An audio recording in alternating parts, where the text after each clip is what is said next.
Hello and welcome to this edition of Open Book Online. My name is Nick Mulgrew. I am the publisher of uHlanga, and this year we are celebrating 10 years of publishing South African poetry books with uHlanga. We've had a series of conversations on Open Book Online, and this is the third of 3 conversations I'm having with uHlanga poets, talking about their books and their journeys. Today I'm speaking with Jacques Coetzee. Jacques Coetzee is the author of this wonderful book, An Illuminated Darkness, which on my copy has a little braille sticker on the front. Jacques is a poet and musician, winner of the 2022 Ingrid Jonker Prize and the Olive Schreiner Award for this wonderful book of poems, which is somewhat autobiographical, somewhat a meditation on poetry and music, and also what art has brought to the life of Jacques Coetzee. Jacques, thank you very much for joining me today. Are we going to start with the poem first, or shall I ask you a question?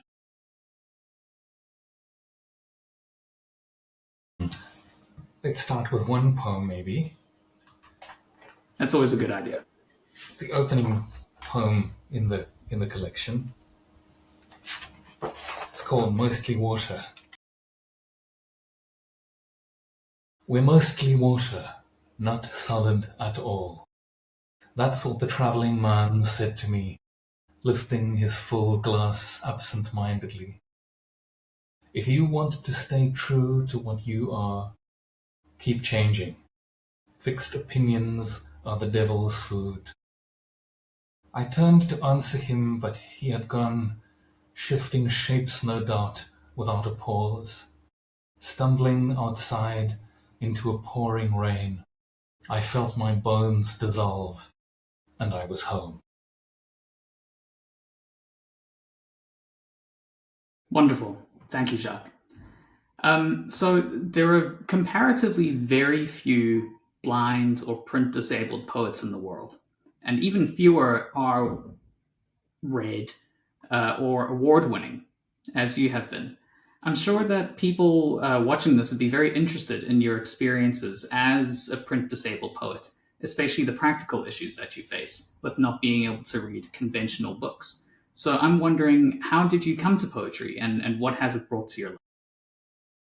I wrote my first poems when I was 12.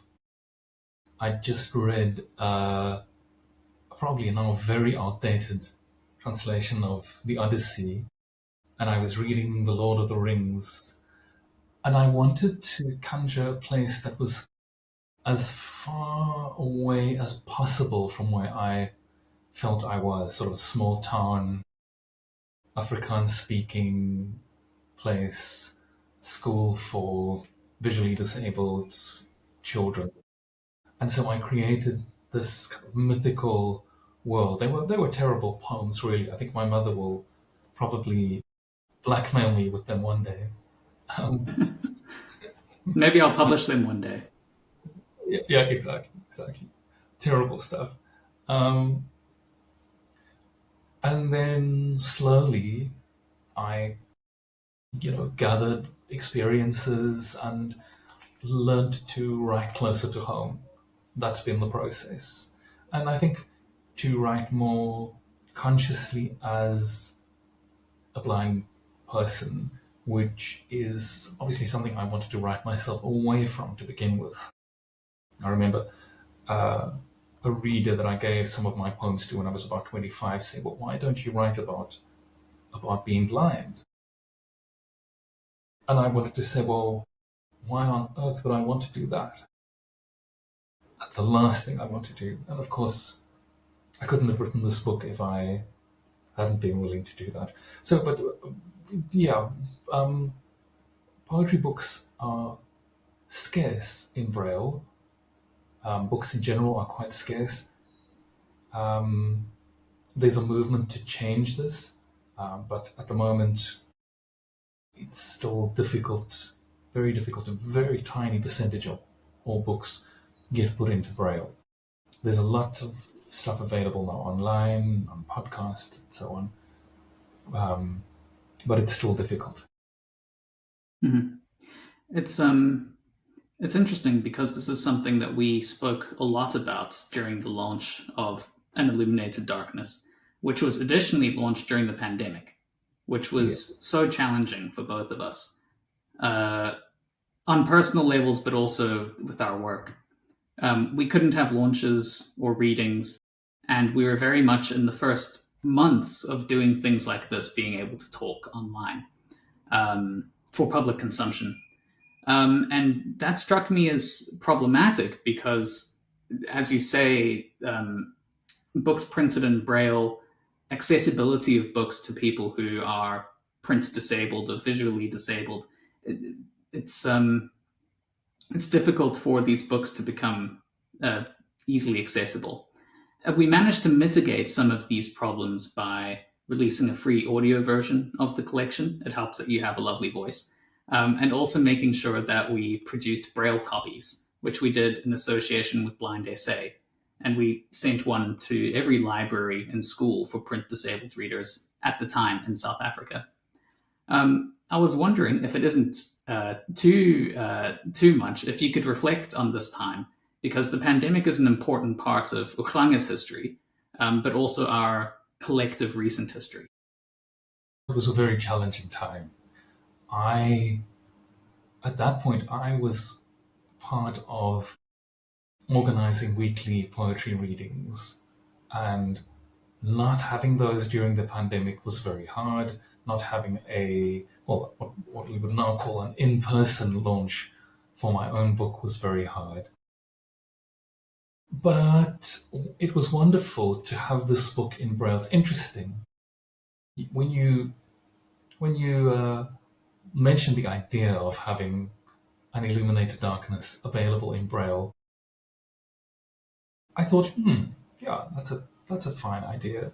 Um, I'm so used to not having books available. It was literally only when I had this book in my hands in Braille that it struck me how extraordinary it is. And suddenly I could imagine a child, sort of a lonely sort of adolescent like I was, discovering a book like that and something unusual possibly happening. Who knows?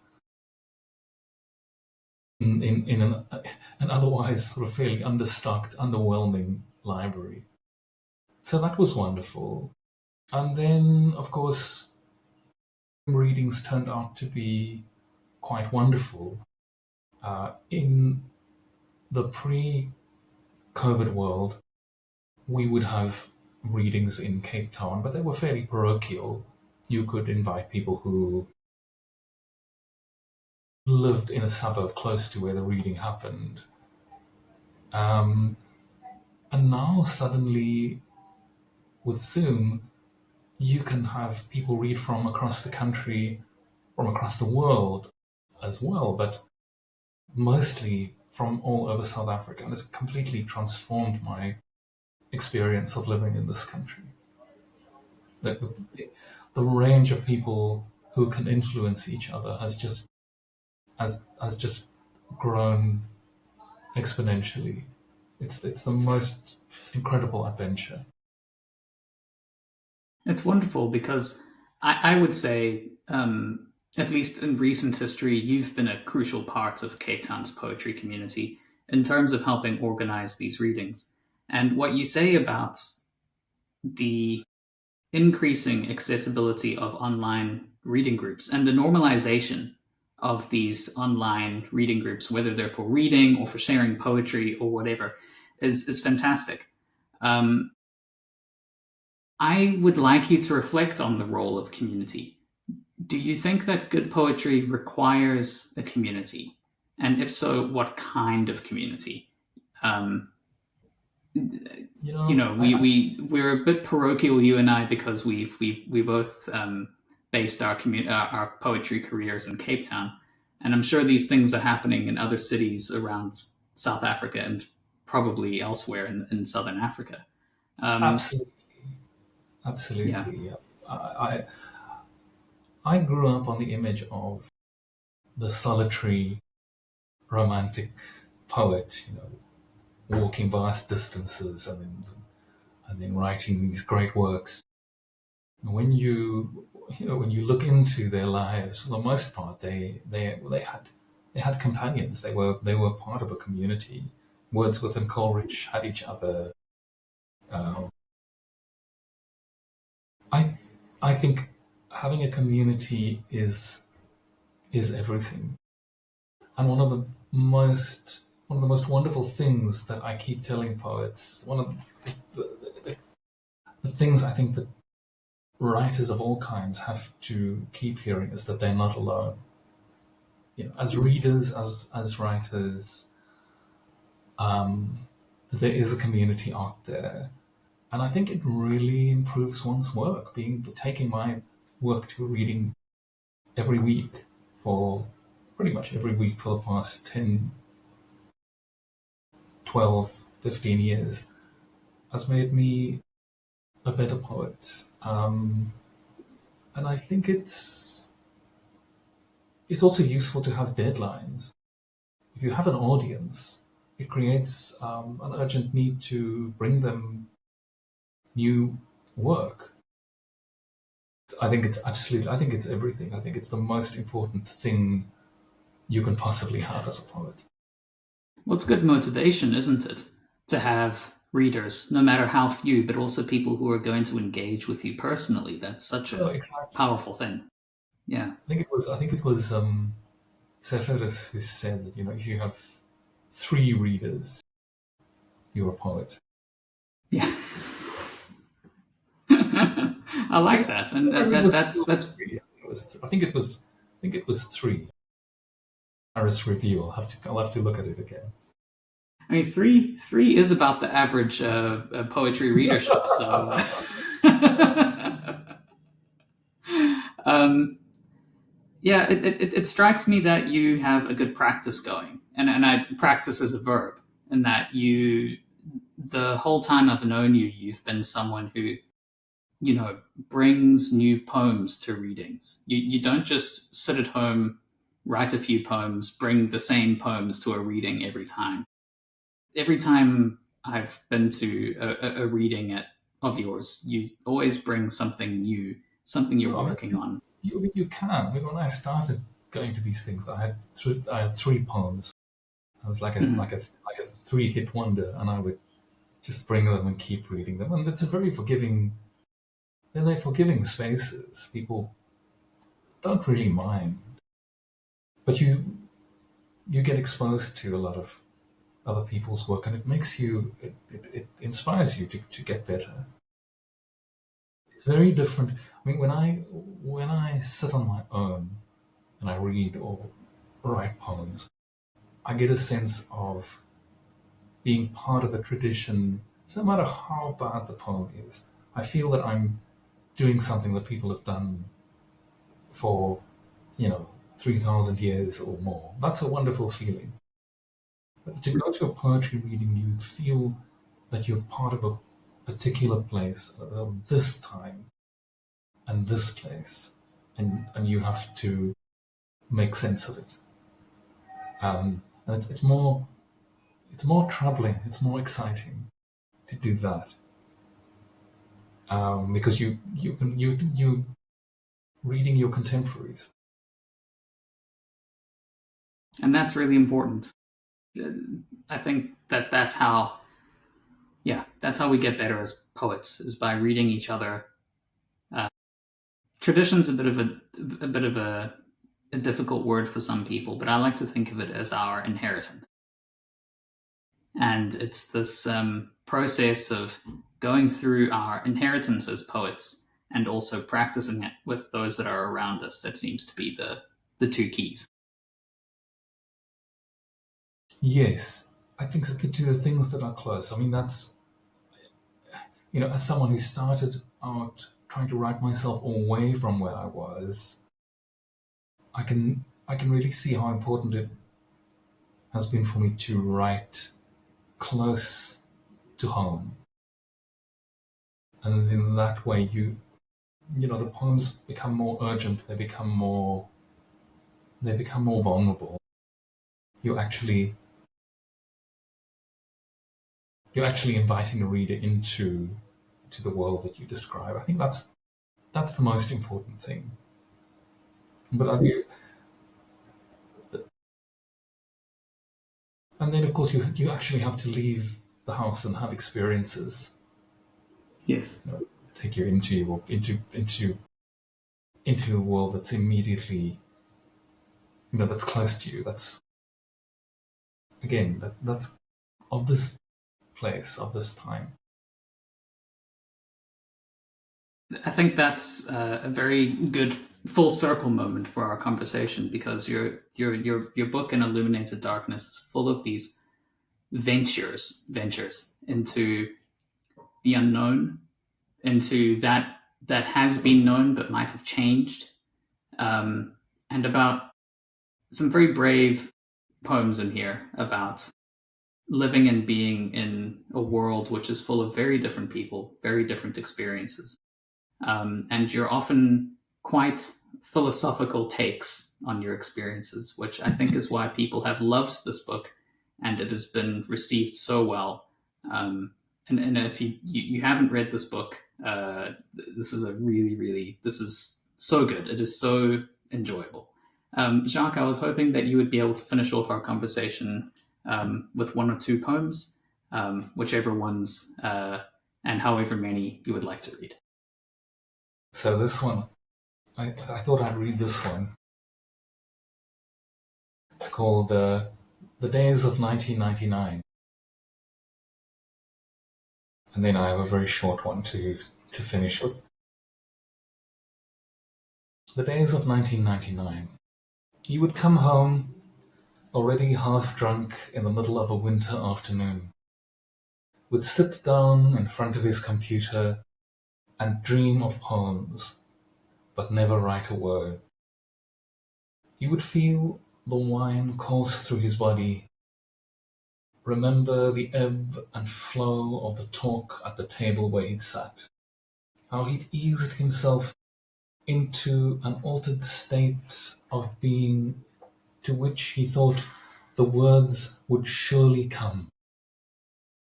But no words ever did, only the hiss of his blood in his ears, as of a sea far away.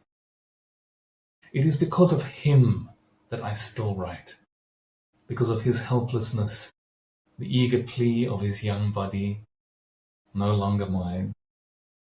For the words he longed for there, behind the screen, the words of experience he was too young to find. Because of nights like these, when I walk out with a clear head into these sober streets, hoping still to find him.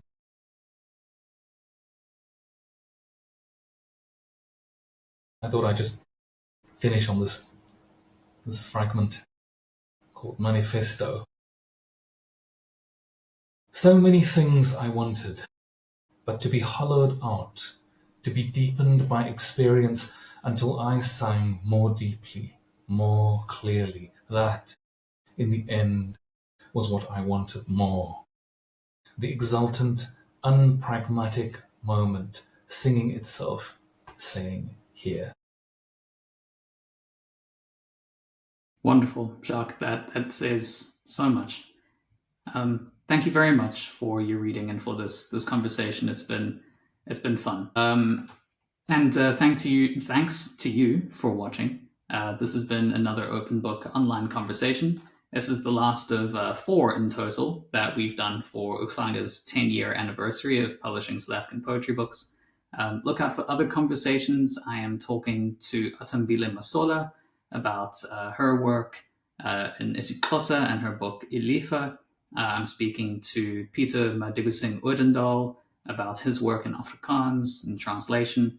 And I'm speaking, or have spoken, with Maneo Mohale, and they and I had a really great conversation about the setting up in the first 10 years of uHlanga. But for now, thank you very much for watching. Thank you for your interest in South African poetry, and please keep reading it. And we'll see you later this year at Open Book Festival in Cape Town in September. See you then. Thank you, and bye.